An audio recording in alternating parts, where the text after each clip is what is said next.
एक बार बंधुओं, एक किसान था, बड़ा भोला भाला, अनपढ़ था, ज्यादा पढ़ा लिखा नहीं था। किसान अपने खेत में खेती कर रहा था, तभी एक महात्मा उसके खेत में आ गए और महात्मा आके बोले, भाई हमको कुछ भोजन प्रसाद पवाओ। किसान बोला, अरे महात्मा आए भैया, इनको प्रणाम करो। किसान ने उनको प्रणाम किया, प्रणाम करके महाराज उनको भोजन प्रसाद पवाया और कहा, महात्मा जी आप आए हैं, मुझे कोई गुरु मंत्र दे जाओ।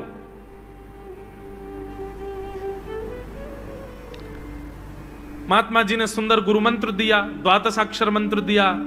बोले ये तो बहुत कठिन है, इतना कठिन नहीं, सरल सा दो। अष्टाक्षर मंत्र दे दिया। बोले ये भी कठिन है, कोई और सरल दे दो। महात्मा बोले कुछ नहीं, तुम इतना कृष्ण चंद्र बोल दिया करो बस।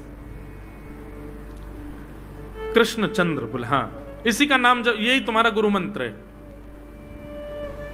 इतना भोला बेचारा याद करने लगा, उसको याद ही नहीं होवे कृष्ण चंद्र कृष्ण चंद्र कृष्ण चंद्र। अब भूल ना जाऊं इसके लिए बोलता रहता था 24 घंटे, कृष्ण चंद्र कृष्ण चंद्र कृष्ण चंद्र।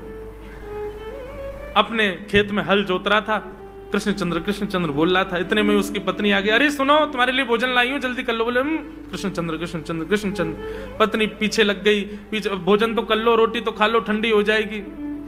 बोले अरे तू पीछे मत पड़, मैं भूल जाऊंगा, गुरुजी ने मंत्र दिया मुझको। पत्नी बोली, अच्छा एक काम करो, आप भोजन कर आओ, तब तक आपके नाम को मैं रट लेती हूं, मैं उसको संभाल लूंगी, पर जैसे ही आप आओगे फिर आपको सुना दूंगी, आप कर लेना। वो ठीक है। बोले क्या बोलना है? बोले कृष्ण चंद्र।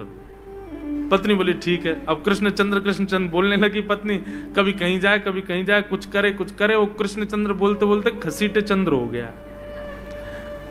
लौट करके अपने पति के पास, पति बोल, हाँ वो मैं भोजन कर लिया, जल्दी गुरु मंत्र सुना दे मुझको, क्या था मैं तो भूल गया। बोले घसीटे चंद्र। वो उसी से ही हल जोतने लगा, घसीटे चंद्र घसीटे चंद्र घसीटे चंद्र। आकाश में वैकुंठ में बैठे हुए वैकुंठनाथ भगवान प्रसन्न हो गए और प्रसन्न होकर के बोले, लक्ष्मी जी हम जा रहे हैं। बोले कहां? बोले एक किसान का उद्धार करने जा रहे हैं, उसको वैकुंठ लेके आएंगे।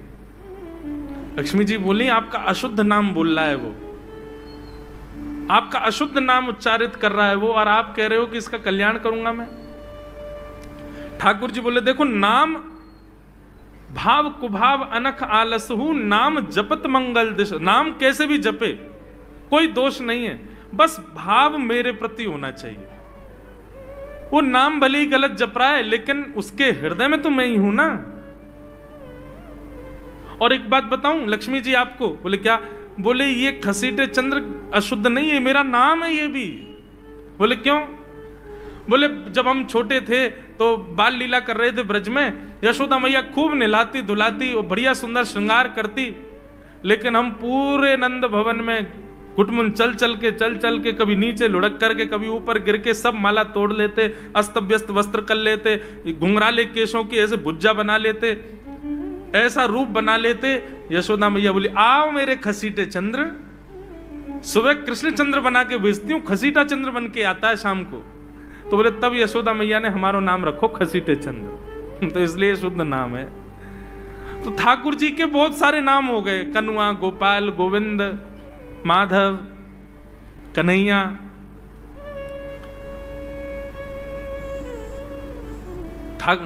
यशोदा जी का प्रिय नाम है कन्हैया। मैया लाल जी को इसी नाम से पुकारती है। ठाकुर जी अब धीरे धीरे 3.5 वर्ष के हो गए, और जैसे ही 3.5 वर्ष के भय महाराज, मानो जैसे उनके शरीर में स्प्रिंग एक्टिवेट हो गई हो। इतना ऊधम मचाते हैं, इतना ऊधम मचाते हैं, पूरी गोकुल की नाक में दम कर रखा ठाकुर जी ने। यशोदा मैया ने लाल जी को नूपुर पहना रखे। सवेरे जैसे ही ठाकुर जी उठते हैं, नूपुरों की आवाज आती है तो यशोदा मैया तुरंत रसोई घर से दौड़ के जाती है लाला के पास।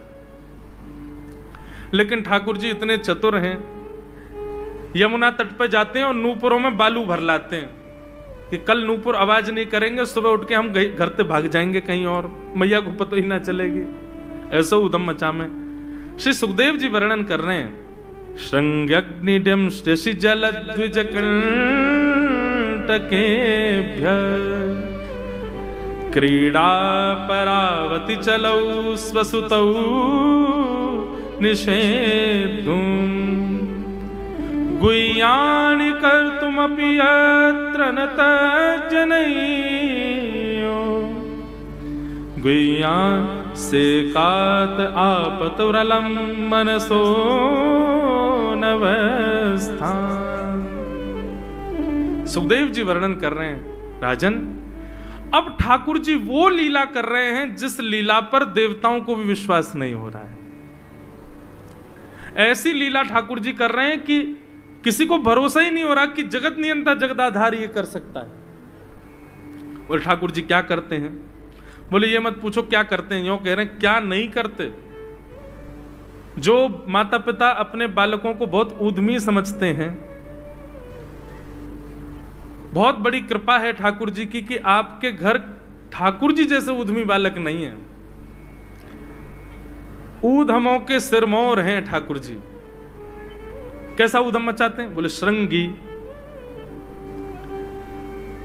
नहा धो करके ठाकुर जी सवेरे तैयार होते हैं, सबसे पहले गैयाओं के पास जाते हैं। मैया कहवे लाला नहा धो के सबसे पहले गैयान को प्रणाम करवे जा, गैयान को स्पर्श कर फिर कछु करियो। ठाकुर जी गैयाओं को प्रणाम करने जाते हैं। जैसे ही देखते हैं कि कोई गैया बैठी है, सो ठाकुर जी कहें अरे अरे मैया या गैया को आलस आ गयो, या को आलस दूर कर दूं। सो बैठी हुई गैया के ठाकुर जी सींग पकड़ लेते हैं और सींग पकड़ करके अपनी ओर खींचते हैं। दूसरी तरफ से सींग बलराम जी पकड़ लेते हैं। अब ऐसे सींग पकड़ करके ऐसे ऐसे गैया के सींग हिलाते हैं। अब बैठी रहती गैया थोड़ी देर तो कोई बात नहीं, जैसे जोर जोर से हिलाना प्रारंभ करते हैं सोई गैया खड़ी हो जाती है। और जैसी गैया खड़ी होती ठाकुर जी लटक जाते हैं सींगों से। अब ठाकुर जी को तो बढ़िया झूला बन गया, गैया की सींगन पर झूल रहे हैं। थोड़ी देर तो गैया इधर से उधर ठाकुर जी को झुलाती रहती है, लेकिन थोड़ी देर बाद जैसे ही ठाकुर जी की पकड़ कमजोर होती है, गैया को पता चल जाए कि अब लाला गिरवे वारो है। तो गैया भी इतनी चतुर कि वो गोबर में ही जाके खड़ी हो गए। ठाकुर जी के आगे कुछ चल, मैं गोबर में जाऊंगा। गैया के ना अब तो मैं यहीं खड़ी रहूंगी, तुम गोबर में ही गिरो। और सोई ठाकुर जी को हाथ छूट जा, मैया मैया बचाइयो, देख जे गैया मुंह को गोबर में फेंक रही है। अब मैया जब तक बचावे आवे तब तक तो लाल जी के हाथ छूट जाएं और ठाकुर जी गले गले तक गोबर के ढेर में जाके गिर जाएं। पर यशोदा मैया निकाले, कितनों सजाए लो, कितनों हे लाला तू वैसे ही कारो, ऊपर ते मैं तो को बढ़िया सुंदर बना के रखूं, लेकिन तू घूम फिर गया गोबर में ही आके चौं खेले।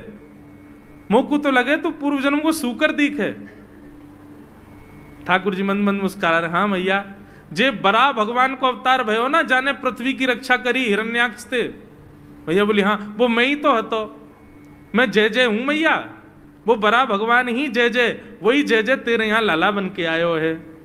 यशोदा मैया के बातन ने मत बनाए कर, नेक नेक बड़ो है क्यों बोलवो सीखो, ऐसी बात बनावे, जय जय बोले अपने आप पे, नावे धोवे है ना है, मोह पहुंचे ना है, मैं जय जय हूं। ऐसी मधुर लीला ठाकुर जी कर रहे हैं। आकाश में 33 कोटि देवता ये लीला देख करके अपने नेत्रों पर विश्वास नहीं कर रहे। ऐसे मधुर ठाकुर जी। श्रृंगी अग्नि द्यमष्टि।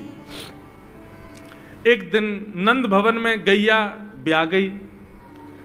जैसे ही गैया ब्याई, ठाकुर जी जैसे ही गैया ब्याती है ठाकुर जी वहीं खड़े हो जाते हैं। और बंधुओं शास्त्रों में आज्ञा है कि गाय जब ब्याह रही हो,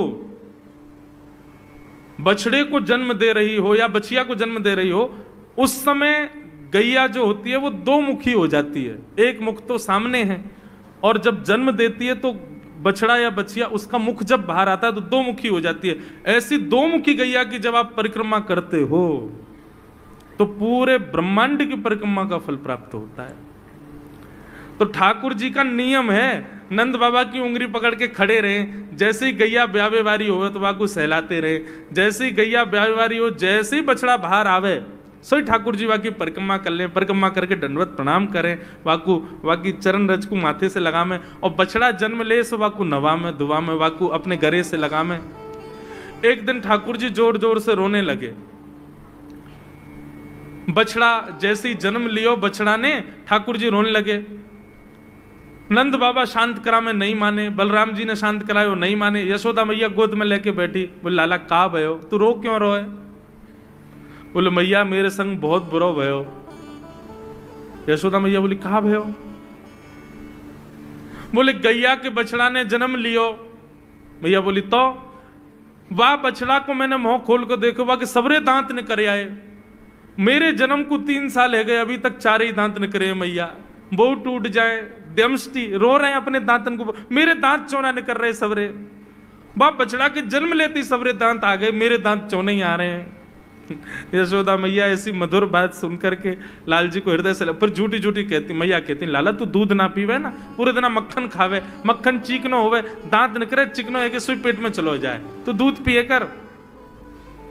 कबहू बढ़ेगी चोटी मैया मोरी, कबहू बढ़ेगी चोटी। कभी अपनी चोटी पकड़ के रोते मैया मेरी चोटी चौना भर रही। बलराम की चोटी देखो कैसी नागिन जैसी चोटी है वाकई, और मेरी चोटी कैसी है मैया नेक सी पतरी सी। मैया बोले लाला तू दूध ना पीवे, दूध ते चोटी बढ़े।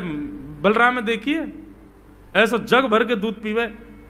सो ठाकुर जी दूध को पात्र हाथ में ले में, अपनी चोटी खोल ले में, और फिर चोटी पकड़ करके दूध पी में, और दूध पीते पीते नापते रहे कितनी बड़ी भई की ना भई अभी। ऐसी मधुर लीला ठाकुर जी करते हैं। ऐसी लीलाएं हैं ठाकुर जी की कि उन लीलाओं को सुनकर के जो ज्ञान के मार्ग को नहीं समझ पाते, जो वैराग्य के मार्ग को नहीं समझ पाते, जो ज्ञान और वैराग्य से ठाकुर जी को प्राप्त नहीं कर पाते, वो इन लीलाओं से ठाकुर जी के हो ही जाएंगे। ऐसी लीला है। और क्या करते हैं ठाकुर जी? बोले द्विजकंटकेभ्य।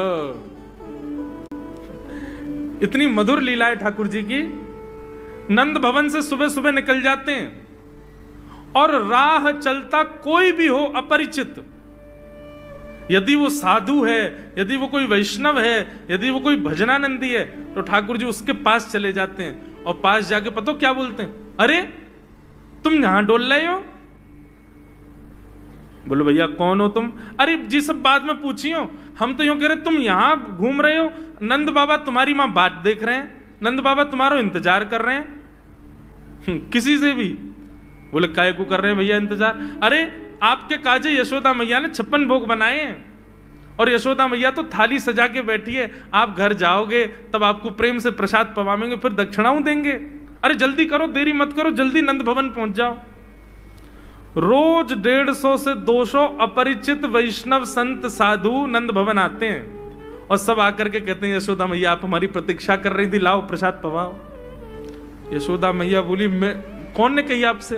बोले आपको लाला बोल रहा हूं कि यशोदा मैया तो ये कह रही। यशोदा मैया जैसे तैसे पवा देती, दक्षिणा देती, रात में लाला से कहती चौरे लाला तू सबंते यूं क्यों कहते मैं प्रतीक्षा कर रही? मैया एक तो मैं अपने घर में सब तीर्थन को भेज दूं, ये संत महात्मा चलते फिरते तीर्थ है मैया, इनको जितनो ऐसा कि अपने घर बुलानो चाहिए, इनको प्रसाद पवानो चाहिए, या हमारे गोकुल में आवे वाले सब संतन को खोज खोज के मैं तो तेरे पास भेजूं, ताकि तू ने रसोई घर में लगेगी, भोजन प्रसादी बनावेगी और बढ़िया संतन को पवावेगी, तो तेरे घर में सबरे तीर्थ आ जाएंगे मैया। ऐसा प्रेम। एक दिन ठाकुर जी के अब मित्र बन गए। कौन है मित्र? मधुमंगल, श्रीदामा, तन सुखा, मन सुखा, धन सुखा, सुबल, ये ठाकुर जी के मित्र हैं। एक दिन ठाकुर जी अपने सब मित्रन के संग बैठे और मित्रों के संग बैठे हुए ठाकुर जी बोले भैया कल से हम लोग सब यज्ञ करेंगे। मधुमंगल, श्रीदामा बोले क्यों लाला यज्ञ क्यों करेंगे? अरे नंद बाबा रोज अग्निहोत्र करें, मैंने उनसे पूछी अग्निहोत्र करवे ते कहा हुए, तो नंद बाबा बोले अग्निहोत्र करवे ते मन चाही वस्तु प्राप्त हो जाए, अग्निदेव प्रदान करें। ठाकुर जी के सब सखा बोले लाला तू काहे को करेगा अग्निहोत्र? बोले अग्निहोत्र करेंगे, अग्निदेव को प्रसन्न करके कहेंगे हमारी सुंदर सी बहू आ जाए, बाद से हमारा ब्याह हो जाए।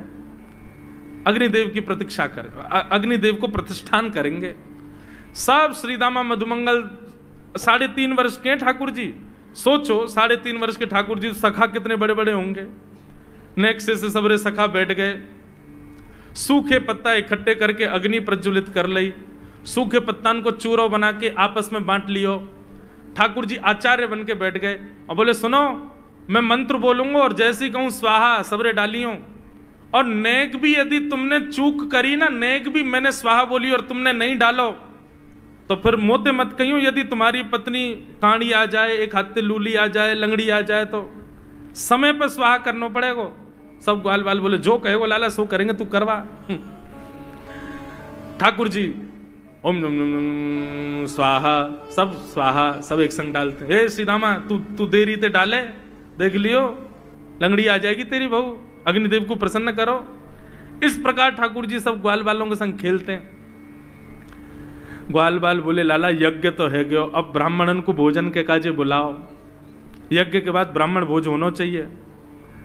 सोई ठाकुर जी अपने सब ग्वाल बालों की उंगली पकड़ करके पूरे गोकुल में जाते हैं, ब्राह्मणों के घर जाकर के कहते हैं आज नंद भवन में बढ़िया उत्सव भयो है, बढ़िया यज्ञ भयो है, भोजन के काजे शाम को आपको परिवार सहित आनो है। सबन को निमंत्रण दिया मैं। अब महाराज नंद भवन से जब निमंत्रण आता है तो ब्राह्मण लोग ब्राह्मणी से कहते हैं कि आज चूल्हा मत जलाना। क्यों? अरे नंद भवन में भोजन की सूचना मिलती है तो 3 दिन से भूखे रहते हैं ब्राह्मण। क्यों? इतना खवाएंगे नंद बाबा, इतना खवाएंगी यशोदा मैया कि पेट भर जाएगा, 2 दिन तक भूख भी ना लगेगी, इतना भोजन करना पड़े। ए ब्राह्मणी चूल्हा मत जलाई, और सुन नमक को पानी और दे दे। नमक को पानी पी पी करके भूख बढ़ाते हैं अपनी। बोले शाम को जाएंगे और बढ़िया चकाचक महाराज 56 भोग पाएंगे। शाम का समय हुआ, सैकड़ों हजारों ब्राह्मण आकर के नंद भवन के बाहर खड़े हो गए। यशोदा मैया ने अटारी से जैसे ही देखा इतने सारे ब्राह्मण, यशोदा मैया उतर करके आई, बोली आओ भगवान पधारो, सबन को जय श्री कृष्ण, सबन को प्रणाम। जे बताओ आज मेरे द्वार पर आप सबन को एक साथ आने को कारण कहा है? किसी को निमंत्रण देकर के और फिर पूछो कारण क्या है, बड़ा अजीब लगता है। किसी को आपने बुलाया भोजन पे, वो बेचारा आ गया, फिर आपको बताओ भैया कैसे आए, कितना अजीब लगे। ब्राह्मण बोले मैया तुम हम तो पूछ रही हो या बात है? अरे सवेरे तो भूखे प्यासे बैठे हैं, जल्दी भोजन पवाओ। आपके यहां यज्ञ भयो, यज्ञ की पूर्ण आहुति की प्रसादी पावे आए हैं, और काहे क्यों आए हैं? यशोदा मैया बोली कौन सो यज्ञ, कब भयो यज्ञ, कौन सी पूर्ण आहुति? ऐसो कछु ना भयो हमारे यहां, आप लोगन को कोई गलत जानकारी मिली है, कौन ने कही आपते? ब्राह्मणों के नेत्रों में आंसू आ गए। बोले मैया एक तो हम सवेरे से भूखे, ऊपर ते ब्राह्मणी से मना और करे आए कि तू चूल्हा मत जलाइयो। ब्राह्मणी भी बात निहार रही है कि डिब्बा में लेके आएंगे हमारे काजे भी भोजन। खाली हाथ गए तो ब्राह्मणी डांटेगी अलग। मैया तेरो लाला सवेरे सवेरे आयो और सब ग्वाल बालन के संग आके हमसे कह के गयो यज्ञ भयो, यज्ञ की पूर्ण आहुति में भोजन करवे सबन को आनो है, हम तो यही मारे चले आए। यशोदा मैया बोली या लाला ते कैसे बचूं मैं, पूरे दिन कम से कम 2-2.5 हजार लोगन को निमंत्रण ऐसे ही देते रहे। यशोदा मैया बोली आपकी व्यवस्था करूं, लेकिन पहले यार लाला को तो देखूं मैं, है कहां ये? नंद भवन के पीछे बगीचा में ठाकुर जी अपने सब ग्वाल बालन के संग खेल रहे। यशोदा मैया गई, जाकर के बुलाए, ए लाला, ओ कन्हैया यहां पे आ। ठाकुर जी ने जैसी देखी यशोदा मैया बुला रही है, लेकिन यशोदा मैया के संग जे कौन खड़े हैं? ए श्रीदामा मधुमंगल। बोले हाँ ये तो सांची में आ गए सबरे ब्राह्मण, हम तो ऐसे खेल खेल में निमंत्रण दे के आए इनको। मैया बहुत मारेगी भैया, मैं अकेला नहीं जाऊंगा, तुम भी चलो मेरे संग, यदि मुंह में एक थप्पड़ पड़ो तो तुम मुंह पड़वाऊंगा, मैया बहुत मारेगी आज। और मधुमंगल श्रीदामा जबरदस्ती उनको हाथ पकड़ के ठाकुर जी ले गए। हाँ मैया बता कहा कह रही? मैया ने कान पकड़ो, है रे लाला जो जो बड़ो है तो जा रहा हो, तेरे उधमन की सल ना है पड़े। काकियो तेने? बोले काकियो मैंने, ये सब कौन है? मोह का पतो कौन है? मैं ना जानू मैया इन्हें। बोले जे सब रे ब्राह्मण है हमारे गोकुल के, और सब यूं कह रहे हैं तेने इनके घर जाके इनको सबन को निमंत्रण दियो, यूं कहीं हमारे यहाँ यज्ञ भयो आकर के आप सबन को भोजन पानो है। मैया तेरी सौगंध खा के कह रहा हूं, मुझको तो जीव ना पता इनको घर कौन सी गली में, झूठ बोल रहे हैं सब रे, मैंने निमंत्रण ना दियो। ब्राह्मण सब बोले मैया देखो कैसो सफेद झूठ बोल रहे हैं आपके आगे, मैया बोली सच बता, तेने निमंत्रण क्यों दियो? तब ठाकुर जी बोले मैया बताऊं? बोले बता। बोले हम खेल खेल को यज्ञ कर रहे, वाह यज्ञ में सामग्री नहीं, वाह यज्ञ में मंत्र बोलवे वाले भी ना है, वाह यज्ञ में कोई ब्राह्मण भी ना हो, हम आपस में ही सब यज्ञ कर रहे। भाई यज्ञ के बाद ये मधुमंगल बोलो ब्राह्मण भोजन होना चाहिए, तो हमने इन ब्राह्मणों को न्योता दे दियो। मैया बोली अब ये ब्राह्मण आगे कहाँ पवाऊं? बोले मैया देख सीधी बात है, या में ज्यादा चिंता करने की कोई बात ही ना है। जब बिना मंत्र के, बिना ब्राह्मणन के, बिना यज्ञ सामग्री के हमारा यज्ञ है सके, तो ऐसे ये भी खाली खाली दोना लेके बोलते हैं हाँ भाई रसगुल्ला बहुत बढ़िया बनो है, ये देखो ओ हो मोहन थार तो बहुत ही बढ़िया बनी है, सब्जी तो पूरी कितनी बढ़िया लग रही है, खाली पत्तल लगा दे, खाली दोना लगा दे, और भाव से ये लोग भी पालेंगे है क्यों भोजन, भाव को यज्ञ भाव को भोजन। ब्राह्मणों को बंधुओं गुस्सा, ठाकुर जी की लीला पे किसी को क्रोध नहीं आता, सब हंस जाते। पर यशोदा मैया आधी रात में रसोई बनाती है, सब ब्राह्मणों को पवाती है, और इतना बनाती है कि उनके घर भिजवाती है। मैया बोले लाला इतना काम करावे। बोले मैया तू बैठी बैठी ना मोटी है गई है, या हमारे मुंह को लगे, तू पूरे दिन लगी रहकर रसोई में कछु कछु बनाती रहकर। ऐसी ठाकुर जी की मधुर लीला। बंधुओं, भगवान ने चोरी क्यों की? अभी तक चोरी शुरू नहीं हुई ठाकुर जी की। अब ये चोरी का प्रसंग कैसे प्रारंभ होता है? एक दिन ठाकुर जी अपने ग्वाल वालों के संग खेल रहे थे, तो ठाकुर जी ने ऐसे खेल खेल में श्रीदामा को धक्का दिया, श्रीदामा गिर गया, बहुत जोर से रोया। ठाकुर जी बोले अरे भैया शांत है जा, लग गई लग गई, अरे ठीक है अब शांत है जा, लेकिन श्रीदामा शांत नहीं हुआ। ठाकुर जी बोले तुम कैसे हो? हैं गोकुल में रहे में हम, गोकुल को मतलब है जहां हर घर में 1000 गैया, उसका नाम है गोकुल। इतनी गैयान को दूध घी दही सब हमारे घर में होवे, अरे खा पी के न बढ़िया अपनी शरीर को बनाओ, खेल खेल में लगती रहे, इतना रोवे को कहा मतलब है? तो श्रीदामा क्रोध में भर के बोला तू तो राजा को बेटा है लाला, तो को मक्खन खावे को मिले, घी खावे को मिले, दही पीवे को मिले, हम लोग तो बेचारे गरीब ब्रजवासी हैं, हम लोग जितना दूध घी दही बना में सब कंस के लोग ले जा में हमारे यहां से। कंस ने ब्रजवासीन के ऊपर कर लगा रखो है, टैक्स लगा रखो है, कहा कि प्रत्येक ब्रजवासी को इतनो मटका भर के घी दूध दही सब मथुरा भेजना पड़े, हम लोग घर में ना रख सकें, क्योंकि कंस के सिपाही जब आके हमारे घर की तलाशी करें, यदि इतने मटका हमारे घर को प्रसारित हैं, वहां से ज्यादा यदि हमारे घर में मिल गए तो मृत्यु दंड होगा हमारा। समझ रहे हैं बात? कंस ने पूरे ब्रजवासियों को कह रखा है कि हर घर में 4 मटकी से ज्यादा नहीं होनी चाहिए, उससे अधिक आने वाला दूध घी दही ये सब मथुरा भेजना है। और यहां हर ब्रजवासी के यहां 1000 गैया, और 1000 गैयाओं का जितना दूध घी दही होता है उसमें से 4 मटकी केवल घर में रहती हैं, बाकी सब मथुरा भेजना पड़ता है। या हमारे लाला हम लोगन को खावे पीवे को ना मिले, तू तो राजा को बेटा है, तेरे नंद बाबा तो गोकुल के राजा हैं, या हमारे तो को तो खूब छूट है, हम लोगन को छूट ना है। ठाकुर जी बोले ये बात है? बोले हाँ। ठाकुर जी बोले मेहनत करें हम, गैया को पाले हम, गैया को घास खवाएं हम, गैया की सेवा करें हम, और दूध पीवे को वो राक्षस कंस।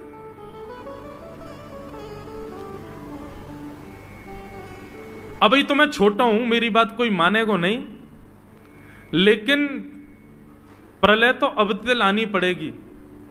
और कैसे लाएंगे?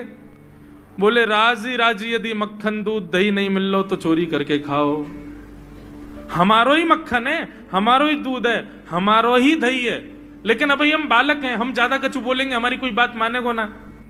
लेकिन ये सद वस्तु को पात्र के हाथ में नहीं जानी चाहिए। राजी राजी नहीं मिलता तो चोरी करके खाओ, जब कर देवे को नंबर आवेगो तो सब पूछेंगे भाई कहां गए मक्खन दूध दही? बोले घर में तो है ना। बोले तो कहां गए? बोले चोर चोरी कर ले गए। और यही भाव से हम ब्रजवासी को खावे पीवे को मिला करेगो। मधुमंगल श्रीदाम बोले लाला तू जो कहेगो सो करेंगे, लेकिन चोरी नहीं करेंगे।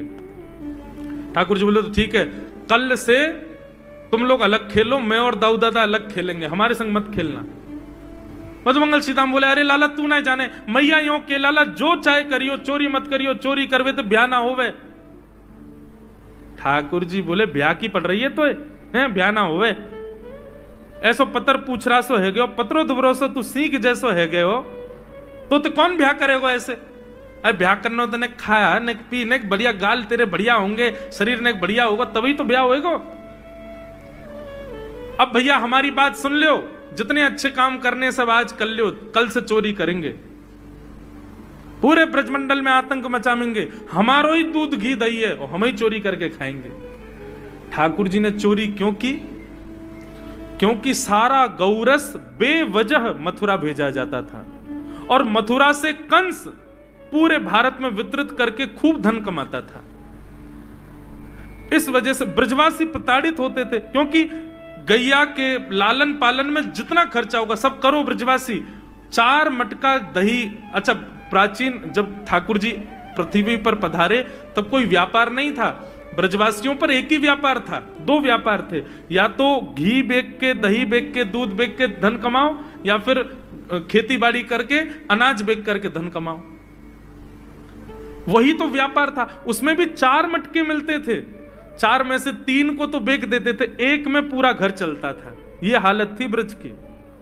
इसलिए ठाकुर जी ने कहा कि भैया राजी राजी नहीं तो गैर राजी, हम जितने बाकी की मटकी मथुरा भेजे वाली उनको सबन को तोड़ फोड़ करेंगे, उनमें से मक्खन निकाल निकाल के खाएंगे, एक दूसरे को खवाएंगे और सब यहीं रहेगो, मथुरा नहीं जाएगो कछु भी। इसलिए ठाकुर जी ने चोरी की।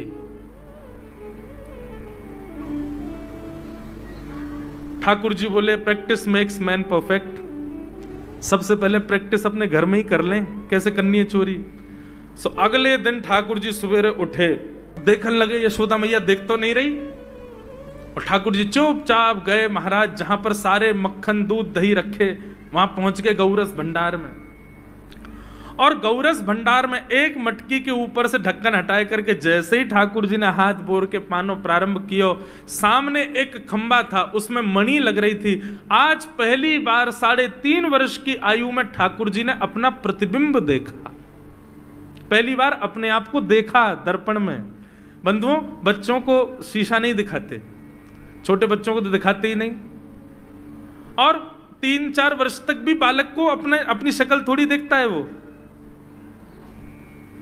अब इसके पीछे कारण बहुत सारे बताए जाते हैं, परंतु हमें तो लाल जी से मतलब, लाल जी का क्या है। ठाकुर जी ने जैसे ही प्रतिबिंब में अपने रूप को देखा, अपने रूप को देख करके ठाकुर जी बोले, हो तू भी आयो यहां चोरी करवे। अपने आप से ही बात कर रहे हैं ठाकुर जी। अरे मैंने कही तो हती अपने अपने घर में चोरी करनी है, तू दारी के मेरे घर में आगो चोरी करवे। ठाकुर जी अपने प्रतिबिंब से बात कर रहे हैं। अब गौरस भंडार में ठाकुर जी की आवाज गूंज रही थी और वो गूंजते हुए रसोई घर में जा रही थी। रसोई में मैया ने सुनी, बोले ये लाला कहां थे बोल लो है, उठ गयो कन्हैया, मुझको पतो भी ना चली, नूपुरन की आवाज ना आई। मैया दौड़ करके गई तो देखा ढूंढते ढूंढते गौरस भंडार में ठाकुर जी अपने प्रतिबिंब से बात कर रहे हैं। कितनी सुंदर झांकी है ठाकुर जी की। ठाकुर जी मक्खन पा रहे हैं। बोले अच्छा अब आ तो गयो है यहां पे, लेकिन सुन चुपचाप चोरी करके भाग जाइयो, मेरी मैया बहुत मारेगी तो को। बाकू यदि पतो चल गई तू चोरी कर रहा है तो को उखलते मान देगी, मेरी मैया बहुत मारेगी, चुपचाप चोरी कर और निकल ले यहां से। ठाकुर जी चोरी की बात कर रहे थे, यशोदा मैया ने पीछे से सुनी, लाला ओ कन्हैया। ठाकुर जी घबरा गए, मैया कैसे आ गई? हाँ मैया, कौन से बात कर रहे हो तू? अरे मैया देख हमारे घर में चोर घुसायो है। अपने प्रतिबिंब को दिखा करके ठाकुर जी कह रहे हैं, देख मैया हमारे घर में चोर घुसायो, जे चोरी कर रहे हो हमारे यहाँ के मक्खन की, तुम्हें यहाँ को पकड़वे आयो हूं। नन्हे से गोपाल जी, बहुत मधुर लीला। मैया हंस भी रही है और क्रोध भी कर रही। बोले अच्छा जो चोरी कर रहे हो? बोले हाँ।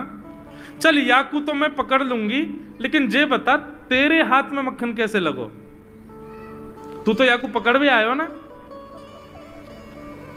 अब मैया याकी मैं कहा बताऊं, तेने मेरे हाथ में पद्म राग के ऐसे ऐसे बढ़िया कंगन पहना रखे हैं, कड़ूला पहना रखे हैं सोने के। जब मैं धूप में निकलूं ना तो धूप की किरण से मुंह को बहुत जलन है जाए हाथ में, तो कल मेरे सखा मधुमंगल ने मोसो कही, बोले लाला जे जलन तेरी दूर रह जाएगी, तू मक्खन में हाथ बोर लियो अपनो, सो तेरी जलन दूर रह जाएगी। या हमारे भैया जलन हटावे के काजे मैंने हाथ बोरो है। भैया बोली अच्छा चल लाला, यहां तो तेरे जलन है रही और यहां मक्खन कैसे लगो। ठाकुर जी बोले मैया मैं अपनी जलन दूर कर रहा हूं, इतने में जन कहां थे एक मक्खी आके मेरे मुंह पे बैठ गई, बाकू उड़ावे के काजे मैंने जैसे मुंह पे हाथ किया सो मक्खन मेरे मुंह पे लग गो। मैया बोली लाला तू चोरी भी करन लगो और अब झूठ भी बोलन लगो मुझसे। मैया ने गोदी में बैठा लिए लाला, बोले लाला तू चोरी नहीं करेगो, तू मेरी सौगंध खा, तू आज के बाद चोरी नहीं करेगो। ठाकुर जी बोले ना करूंगा मैया, लेकिन एक वचन दे। बोले कहा चाहिए वचन में। बोले पहले वचन दे, जो मांगूंगा सो देगी। मैया बोली जो मांगेगा सो दूंगी, चोरी छोड़ दे।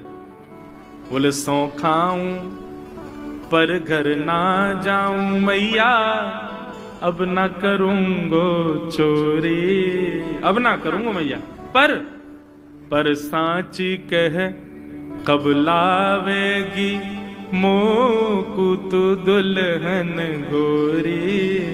भैया मैं चोरी छोड़ दूंगा, आज तो ही बंद, पर यूं बता मेरा ब्याह कब करावेगी।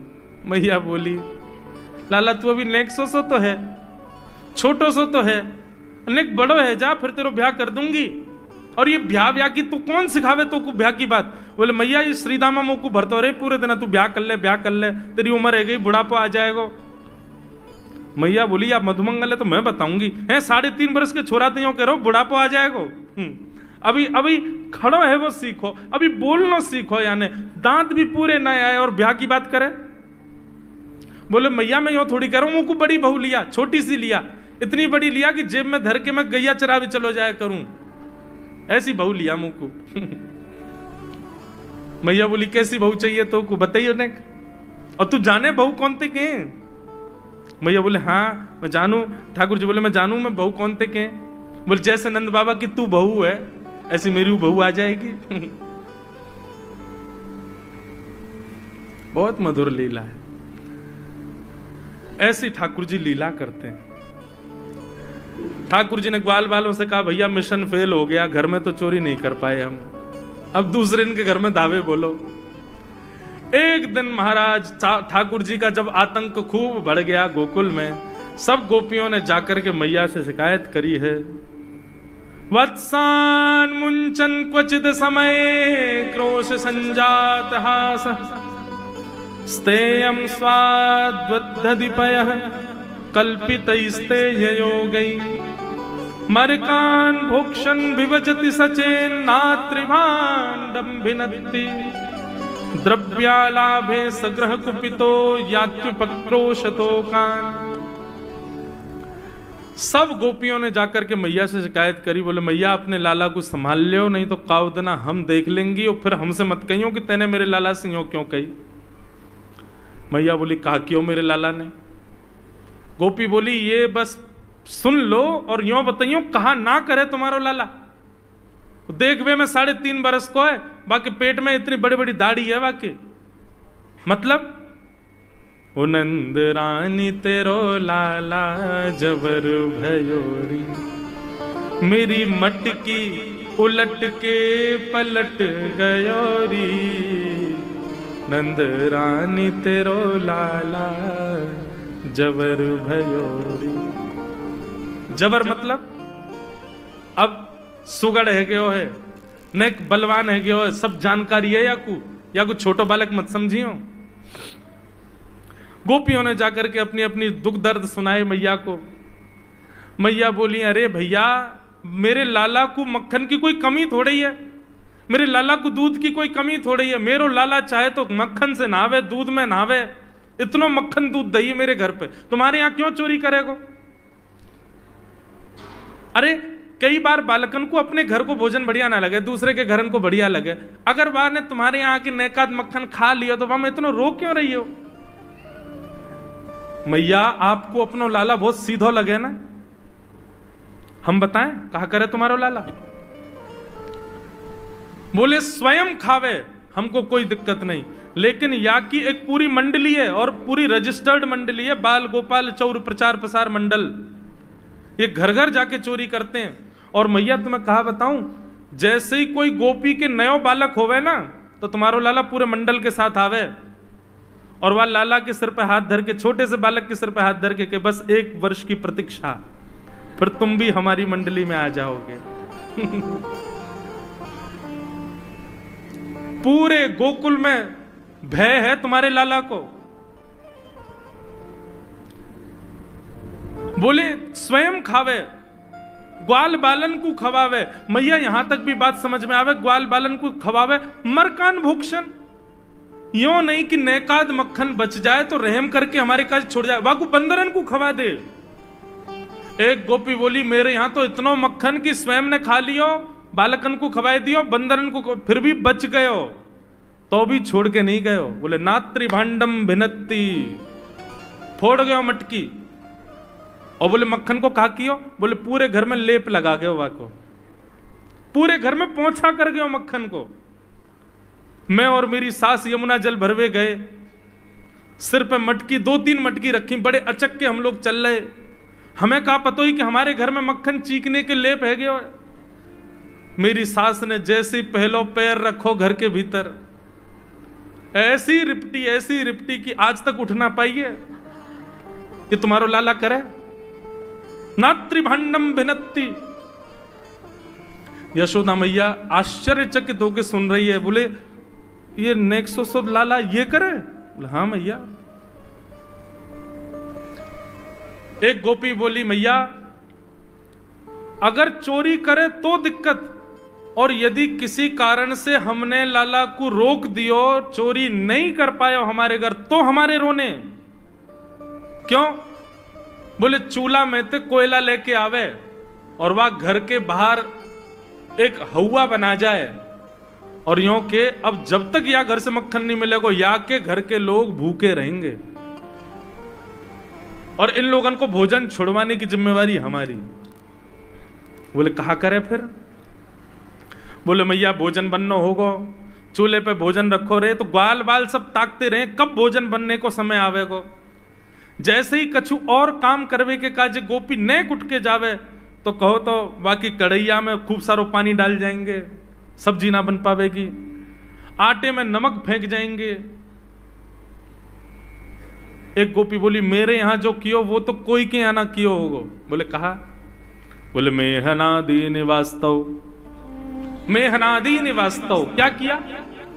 बोले मैया 3 दिन तक प्रयास कियो तुम्हारे लाला ने, मेरे घर से चोरी नहीं कर पायो, तो टेढ़ी सी नजर करके बोलो कल तेरे घर में सब लोग भूखे रहेंगे, भोजन ही नहीं बनेगा तेरे यहां। मैंने कि लाला चल बात मत बना, भग जाए तो चल। और मैया माने वो कर दियो। बोले कहा कियो? बोले सवेरे सवेरे ब्रह्म मुहूर्त में हम लोग अन के उठवे से पहले तुम्हारो लाला आ गयो, और कोई पहले बंधुआ रसोई कोई अंदर कमरे में नहीं, चौक में ही चूल्हा, वहीं बैठ करके सब बनाते खाते।